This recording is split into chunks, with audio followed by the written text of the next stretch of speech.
Hey everyone, and thank you for deciding to give this course a try. And hopefully, along the way, I'll be able to teach you a thing or two. And in this video, I'm basically gonna give you a small introduction about myself, while also break down some of the move orders and discuss a bit why I recommend, let's say, to start with knight f3 against 1d5. And also, we're going to be debunking some of the famous chess myths that are trying to say that London can potentially hurt your potential to develop as a player in general in the long run. But for now, we're going to leave that topic for a little bit later into this video. And I just wanted to start off by saying that I'm an international master. I'm currently 22 years old. I'm from Romania. I've been playing chess professionally since the age of 10, basically until COVID hit. And at that point, I was already like 2400. Had a couple of IM norms. I think I only needed one more norm to secure the title. And basically, when COVID hit, I started this career of doing content on both Twitch and YouTube. You may know me from my YouTube channel if you're here, probably. So I started doing this content, and I've been like, pretty fortunate to score my last norm, not too far after I started doing content, and obviously the IM title kind of helped me a lot along the way.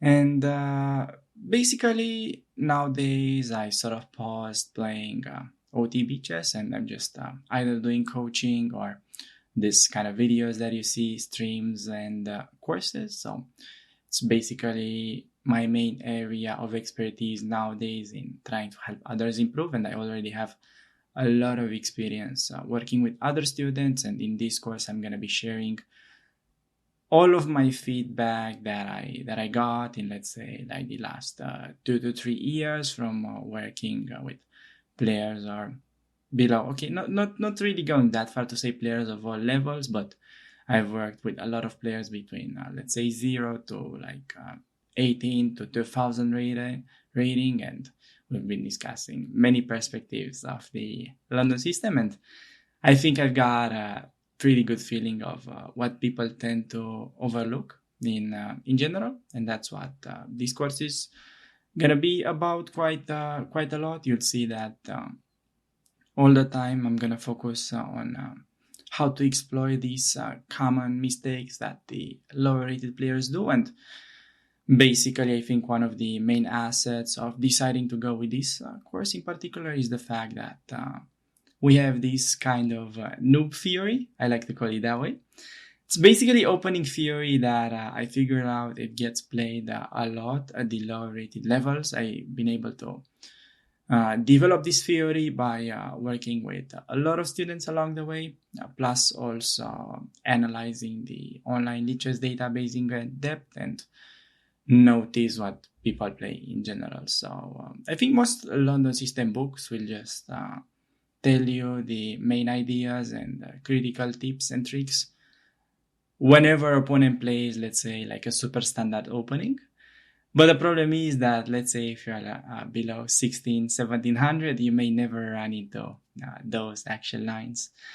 And definitely all of my students had this issue, and this is where I think I can help you with the most. Plus, thanks to help of supercomputers, I was able to also find some pretty refreshing ideas, mainly thanks to Lila Zero. And also, I think the lines that you'll be able to find in this course are definitely perfectly playable, even for Grandmaster level. So, yeah, I think now that you got a pretty decent idea of what it nowadays, it's mainly coaching and making YouTube content and Twitch, and obviously these chessable things. So basically, this is my main occupation.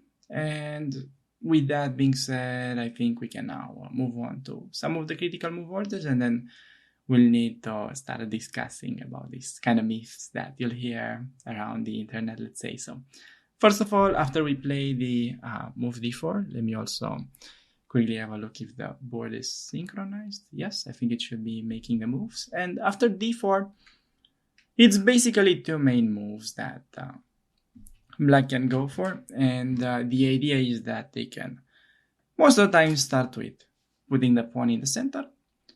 And against these, I recommend we play the move knight f3.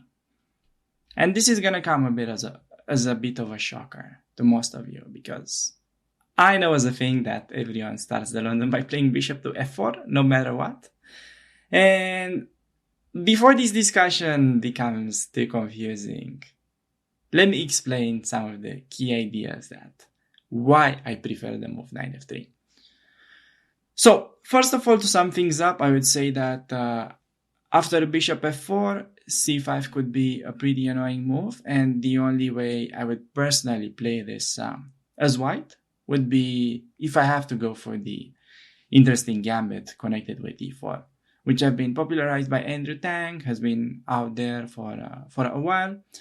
And with best play, obviously the position is equal, but I think this could be a pretty interesting surprise weapon for white. Of course, it becomes a little bit problematic when you have played this once, and then your opponents could check out your games in the database. Obviously, this scenario is only applicable to someone that is playing over the board chess. And then once they see that you have played this e4 move, it will become trickier to play only e4, because obviously it's going to become much more predictable. And the reason why I only like e4 against c5 is basically because the other, let's say, normal move, e3, can be met by knight c6. And now, c3 used to be played quite a lot. Also, Magnus has played this around, like, let's say, 2016, 2017. That is basically when the London system started to pick up at first in the recent times. And they used to play the line with, let's say, black would go like knight f6, and white used to play this knight d2 move first, with the main idea that knight f3 would give black a good version after queen b6, and then the typical queen b3, c4, queen back, bishop f5, have to go to c1 now, because queen f5 allows queen b2. Black picks up the a1 rook, so then black is just known to be very comfortable in this position after the move e6. So that's why for a while people have started to play this London system with idea to go knight d2. But not only that, black has many systems that are very much okay against this move order, but they also get some trickier alternatives. Let me show you some of these lines. So for instance, I would say one of the most annoying one is the quick queen b6 move, hitting the b2 pawn right away. And after queen b3, c4, queen c2. Now, bishop f5 looks interesting, but is actually quite bad, because white is just close to winning in this line after sacrificing the exchange, because this is a little bit different, as white gets to pick up all the pawns, protect the knight, attack this guy on b7, bishop c4 coming, queen is restricted on a1, and this is already really problematic. So, in order to avoid this variation, black has came up very recently with a very annoying move, and that is e5, with the main idea that after d5, bishop f5 is playable. Now the point is that if we take the bishop, black is actually completely winning, because there is no more queen takes d5 in this position. So white would have to play something like queen c1, but then g5 could potentially give black very interesting play after bishop takes, knight e5, and this is not really, let's say, like the kind of typical London system game that we want to get. Not saying this is going to happen in all of your games if you, let's say, forget the move order and you still play bishop f4, but just trying to spread a little bit of awareness when it comes to these move orders. So, if we go back a bit, instead of this queen b6 move, another pretty venomous setup that black has is just playing bishop f5 right away. And in case of knight d2, e6, knight gf3, notice that black is delaying knight f6 move and now has very nice position after the quick queen b6. And on queen b3, c4, what this has achieved is that there is no more queen c2 now, and we have to kind of go for the endgame, and black is very safe in these kind of lines. And also, you may be wondering, okay, what if white does not want to play this sophisticated c3 followed by knight d2 thing, and we just end up playing the move knight f3, just trying to transpose into our normal lines after, let's say, knight f6, knight bd2.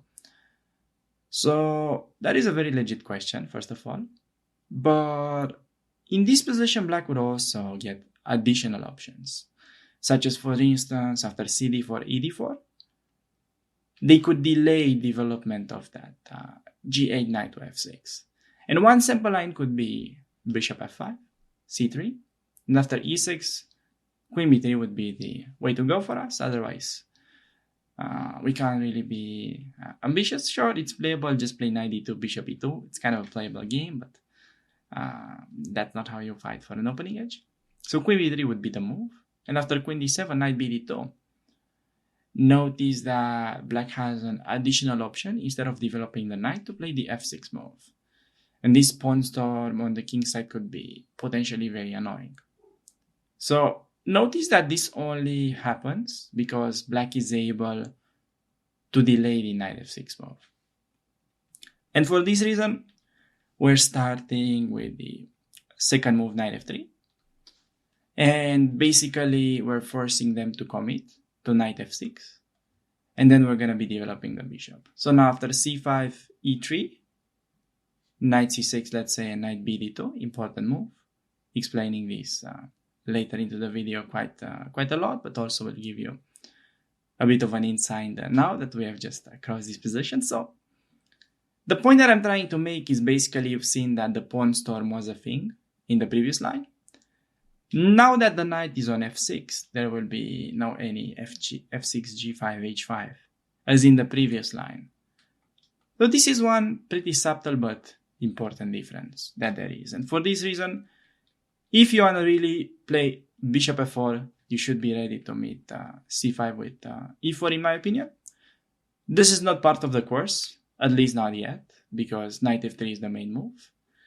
But if you guys really want to have this one in the book, you think could be a fun alternative, you can spam me in the trainable, in the introduction chapter. You can go ahead, leave some comments, and if you get enough people that really want to get some spicy lines into the London repertoire, you can let me know, and this course will be constantly updated as usual. I usually just get back to my users within 24 hours. If it takes longer, probably it's something wrong with me, but generally I'm always replying in less than 24 hours. I'm checking my inbox daily on Chessable. So whatever question you have, feel free to reach out to me, and I'll try to come up with a detailed answer as fast as I can, basically. And the point of this e4 move, why am I not really making this a main line in the course, is that obviously when you're thinking about the London system, you don't really think about this, right? You don't think about on move 3 having fire on the board. And even though that's playable, I don't think it quite reaches the goal of this course in general. That is basically an opening that is like pretty easy to grasp, quite risk-free, and easy to pick up at any level while being extremely deadly.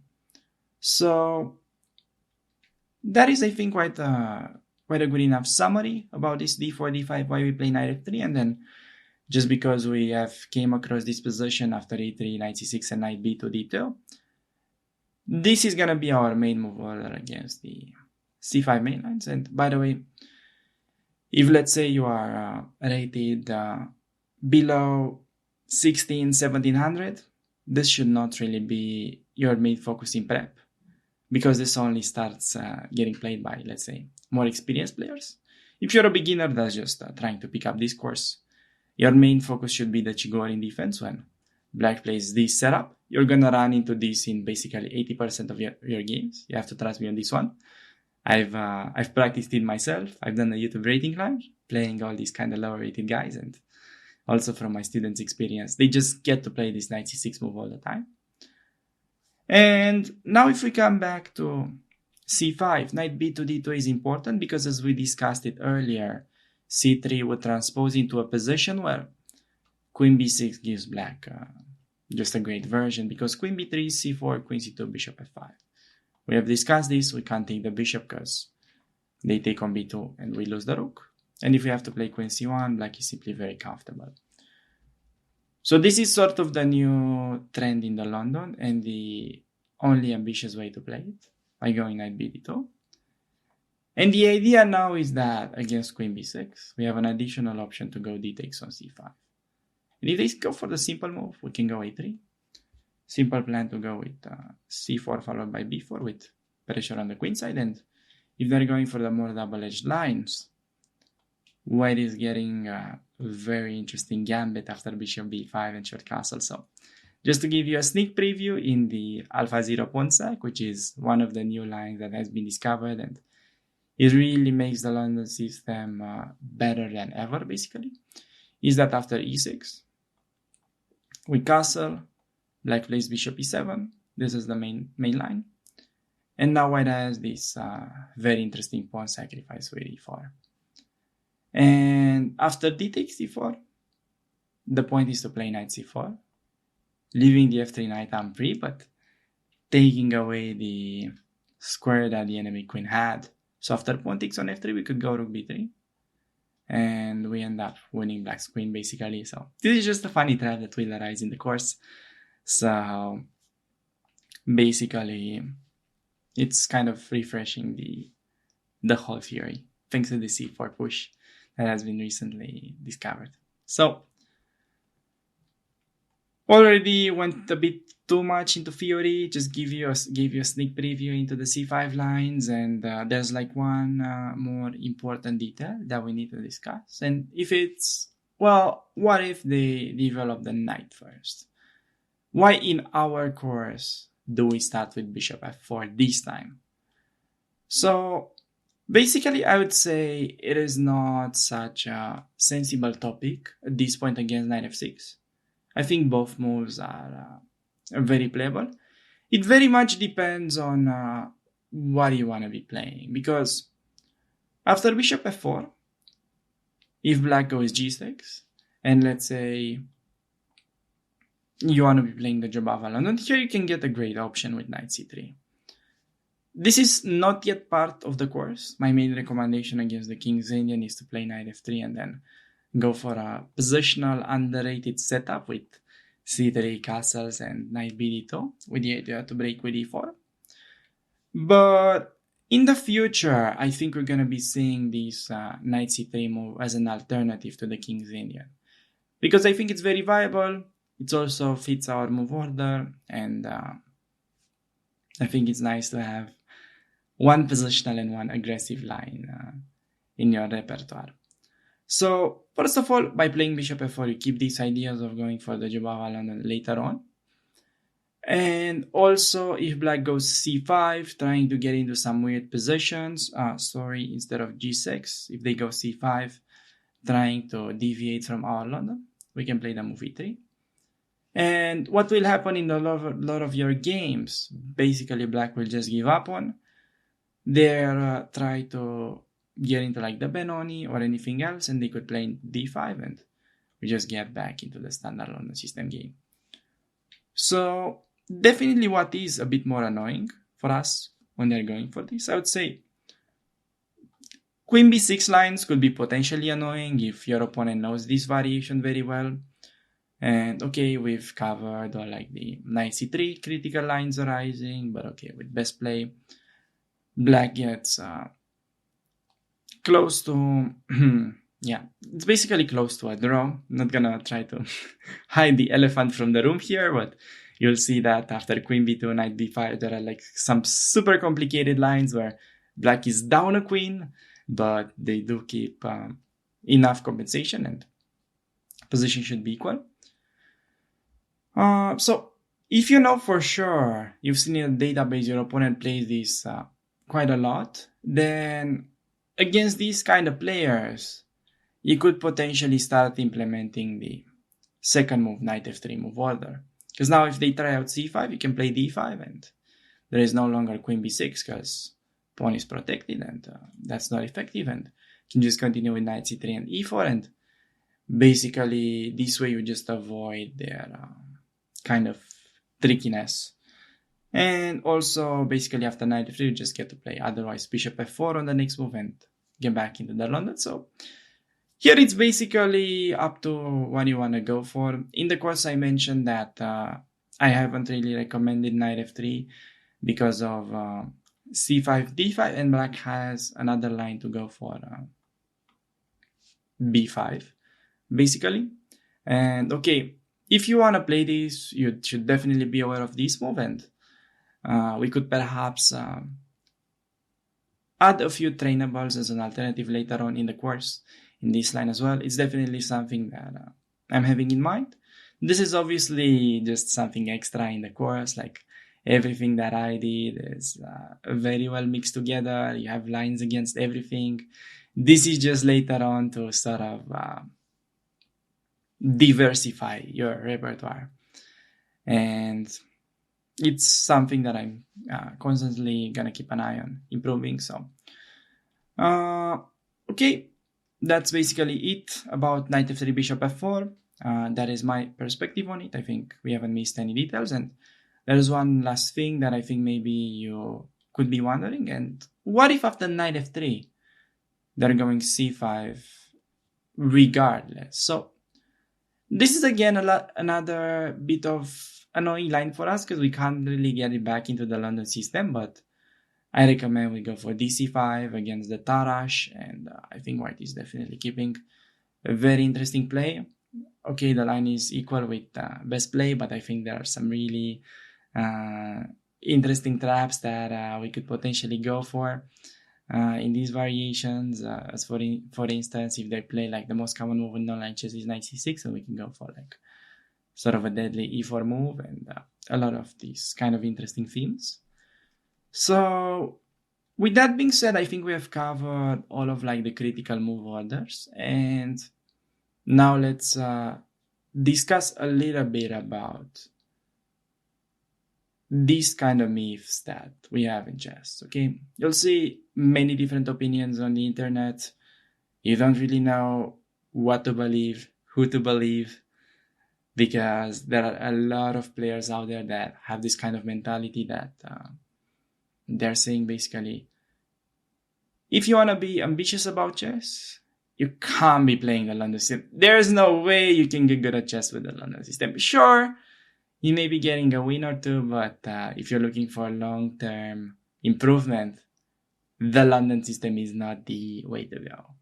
So this is basically the take of many content creators out there, many title players as well. I've sort of grew up with this kind of mentality that, okay, if you're playing that, it's not chess. It's just like one simple structure. You just can't learn chess playing that, right? I mean, duh. No, it's wrong, actually. Let me explain. So, of course, if you're playing London system the suboptimal way, you basically just pre-move your first 10 moves against no matter what, it's not going to be that simple to improve. But let me give you a number of arguments why this is not the case. So, first of all, let's discuss a bit about the pawn structure. You can't improve with the London because you get to play the only one pawn structure. You can't get to learn many plans and so on. Alright, so you already can see that we have a typical pawn structure chapter in the course that has, I believe, at the time we're recording these 12 thematic structures, and we could potentially have more because I have in mind to update the course always. We already have 12 different structures, plus we're also not getting these kind of slow games from the London, but we've just seen the Alpha 0 pawn sec when the line becomes crazy tactical. Sure, it's a very balanced opening, but it's a really nice balance between active play and positional solid chess. So My problem really when I grew up was that, okay, first of all, I grew up with this mentality, and London system never kind of caught my interest. I started playing this when the pandemic hit, like 3 years ago, and from that point, basically, I was just addicted to it. Just play London system 24/7, and made over like 100 YouTube videos and rating climb, and planning to do another one. And basically, I read all the London system resources, all the famous books that there are on it, and in this course, I'm giving you my best knowledge of this. And as I was saying, like, my issue was that I grew up as a super aggressive player, playing mostly one e4, and all the time for me was always about sacrificing pieces. Just get something, calculation, sacrifice something. If it doesn't work, man, that's unlucky. It didn't work. Next time. Well, that's a bit of an exaggeration, but I was a very aggressive player. So, when you're a super aggressive player, when it works well, you could be winning a lot of games. But you also, as a chess player, you won't have only good periods while playing. You'll also have times where you're feeling down, when, let's say, you're not calculating so well. You're simply not going to play at the same level all the time. You're not a machine. And when you're such a hyper-aggressive player as I was, there was definitely a huge discrepancy between these things. And from that perspective, I believe that the London system is a perfectly balanced opening that allows you to play for a win when you need to, because most of the times you will have a lot of pieces on the board. You'll have a lot to work with, and a long game ahead to outplay your opponent. Plus, the opening is so flexible that you can either play it super safe, super positional, or you could go for something more aggressive, like play it like a Jobava London, play it like, let's say we've seen d4, d5, and if you want to go for a gambit, you could do this and play e4, and so on. So basically, by going for the London, you get a much safer game by also keeping very decent winning chances. And you'll be able to win a lot of games just by understanding thematic ideas, thematic maneuvers, some opening traps, and you won't really need to do much in those games. So from that perspective, the London is super balanced. You get to play a lot of pawn structures, and therefore you get to play a variety of positions, which will ultimately lead to your improvement as a player in general. And basically, this kind of theme that, okay, can't improve with the London on the long term, especially, it's gonna kill your improvement on chess. You're basically gonna quit chess a few years later if you put that bishop on f4. Okay, not the case. Another example. Sure, I can sort of give them the slack if, let's say, someone was saying this, like, let's say 5 years ago or maybe more. But nowadays, thanks to Lila Zero, and thanks to the so many discoveries that have been made that I'm highlighting throughout this course, the London is basically in a better spot than ever. So you've seen young prodigies like Nihal Sarin, Gukesh, who's just going insane, top 30 in the world, Berkish Ferenc, so many other players, Sadwani Raunak. So basically all the young and up-and-coming Indian players, Erigaisi Aryun, they just have the London system as a weapon. Okay, it's not like they're going to be playing London system in every single one of their games. That's not the case with any opening. You can't really make a living at 26,700 level by playing one opening, because people prepare constantly, and they prepare pretty well. So they just have it as an opening, which is already something, and they actually have quite a bit of games with it. So to me, it looks like London system didn't hurt Gukesh or Sadwani or Nihal at all in their chess journey, if you'd ask me. So from that perspective, here you get like the power of example. So many young and talented players doing really well with it. And as I was saying, the London, from a theoretical perspective, is in a better spot than ever. in basically like all the lines. It happens in the bear key structure thanks to these crazy H4 ideas introduced by Lila. Happens in the AlphaZero Ponsec as well. A lot of places that you'll see throughout this course, and we don't really need to mention all of them now. So, okay, assuming people that say that the London is not great now for your long-term improvement probably are not super well aware of the theory, because like from Black's perspective, you don't need to be familiar with all the London lines. You need to have a setup. And it's much easier to pick a setup than to learn complete opening. So now we discussed about that idea.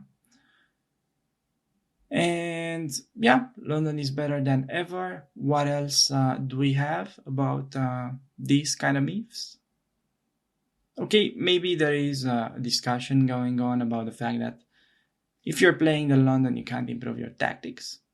Sure, the London is more of like a strategical, positional weapon. But as you'll see it in the course, we already have 50 thematic tactics.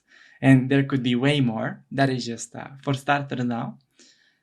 And okay, there are not like so many crazy tactics, but there are like pretty thematic procedures that you can use. Win a pawn, and okay, win a pawn, we just get to win the game. So no need, no more than that. So again, just to sum things up, I think you can definitely have a long life playing the London, whether it's your first opening, if you're just starting out chess, and if you're, let's say, young player trying to be ambitious about their chess career. I think the London is definitely a great weapon.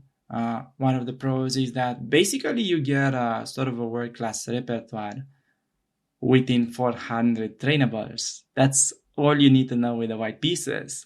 And there is more.